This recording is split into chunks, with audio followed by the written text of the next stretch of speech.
గుమగుమల వంటలే వంటలే తెరకొట్టే కారం రంగు రుచి ఆచి కారం పొడి. బస్సుల బాడీ బిల్డింగ్లో ట్రావెల్స్ యాజమాన్యాలు నాసిరకం సామగ్రినే వినియోగిస్తున్నాయి. ప్లాస్టిక్, రెగ్జిన్, కర్టెన్లు ఇలా అన్ని దహనశీల పదార్థాలనే వాడుతున్నారు. ఫలితంగా అగ్ని ప్రమాదాల వేళ క్షణాల్లో ఆహుతి అవుతున్నాయి. 2023 తర్వాత తయారైన బస్సుల్లో ఇందుకు సంబంధించి మార్గదర్శకాలు ఉండగా 2023కు ముందు తయారైన బస్సుల్లోనూ అగ్ని ప్రమాదం గుర్తింపు, నివారణ పరికరాలు తప్పనిసరిగా ఏర్పాటు చేయాల్సిన ఆవశ్యకత ఉంది. బస్సు లోపలి భాగంతో పాటు బాడీ, రూఫ్ అందంగా కనిపించేలా ట్రావెల్స్ సంస్థలు అదనపు హంగులు అద్దుతూ భద్రతను పణంగా పెడుతున్నాయి. బస్సు లోపల మార్పులు చేర్పులు చేసినప్పుడు నాణ్యమైన మెటీరియల్ కు బదులు డబ్బులు మిగుల్చుకునేందుకు నాసిరకం మెటీరియల్ వాడుతున్నాయి. ఫలితంగా అగ్ని ప్రమాదాలు జరిగినప్పుడు మంటలు వేగంగా వ్యాపిస్తున్నాయి. ప్రయాణికులు తప్పించుకునే మార్గాలు ఉండట్లేదు. 2023 అక్టోబర్ నుంచి తయారవుతున్న బస్సుల్లో అగ్ని ప్రమాదాల గుర్తింపు, నివారణ పరికరాలు తప్పనిసరి చేస్తూ కేంద్రం మార్గదర్శకాలిచ్చింది.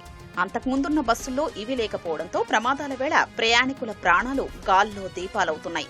వోల్వో, స్కానియా వంటి కంపెనీలు బాడీ బిల్డింగ్తో సహా బస్సుల్ని తయారు చేసిస్తాయి. ట్రావెల్స్ యజమానులు వీటిలో అదనపు సీట్లు, బెర్తులతో పాటు సీట్ల స్థానంలో బెర్తులు ఉండేలా ఆల్టరేషన్ చేయిస్తున్నారు. కర్నూలు వద్ద దగ్ధమైన వి కావేరీ బస్సులోనూ ఇదే జరిగింది.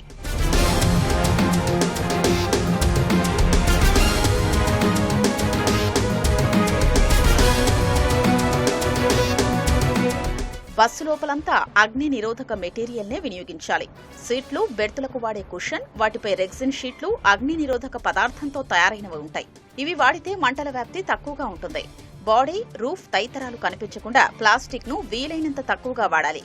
బస్సులో లైటింగ్, ఛార్జింగ్ పాయింట్స్, కనెక్టివిటీ తదితరాలకు ఇచ్చే విద్యుత్ వైరింగ్ లోనూ వేడిని తట్టుకునేవి ఎంచుకోవాలి.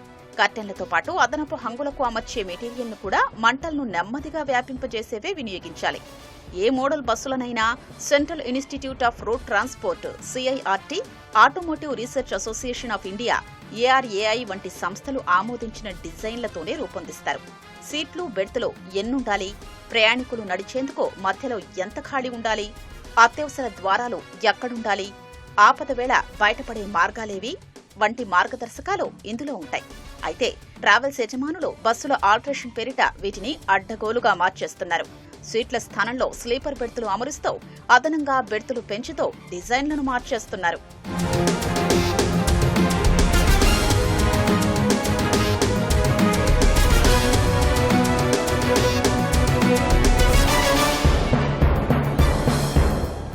కర్ణాటక ఆర్టీసీ ఐరావత పేరుతో నడుపుతున్న కొత్త మోడల్ AC స్లీపర్ బస్సుల్లో అగ్ని ప్రమాదాల్ని గుర్తించి వెంటనే నియంత్రించే పరికరాలతో ఏర్పాట్లు ఉన్నాయి. దక్షిణాదిలో ఇతర ఆర్టీసీలతో పోలిస్తే కర్ణాటక ఆర్టీసీ దూర ప్రాంత సర్వీసులకు అధునాతన బస్సులు నడుపుతోంది. ఈ జాగ్రత్తల్ని అన్ని ట్రావెల్స్ బస్సుల్లో ఉండేలా పర్యవేక్షిస్తే ప్రయాణికులకు భద్రత ఉంటుంది. ఒక్కో బస్సులో వీటి ఏర్పాటుకు 2 లక్షల వరకు ఖర్చవుతుందని అంచనా. ఏపీఎస్ఆర్టీసీ 2023లో కొత్త బస్సులు కొనుగోలు చేసింది.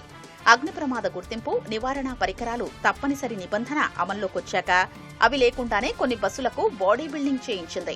రవాణా శాఖ అధికారులు వాటికి రిజిస్ట్రేషన్ చేయకుండా ఆపేస్తే చివరకు ఆర్టీసీ అధికారులు మళ్లీ నిధులు కేటాయించి వాటిని ఏర్పాటు చేసే రిజిస్ట్రేషన్ చేయించారు. ఇంతే కఠినంగా ప్రైవేట్ ట్రావెల్స్ బస్సుల్లోనూ ఈ పరికరాలు ఏర్పాటు చేయించాలి.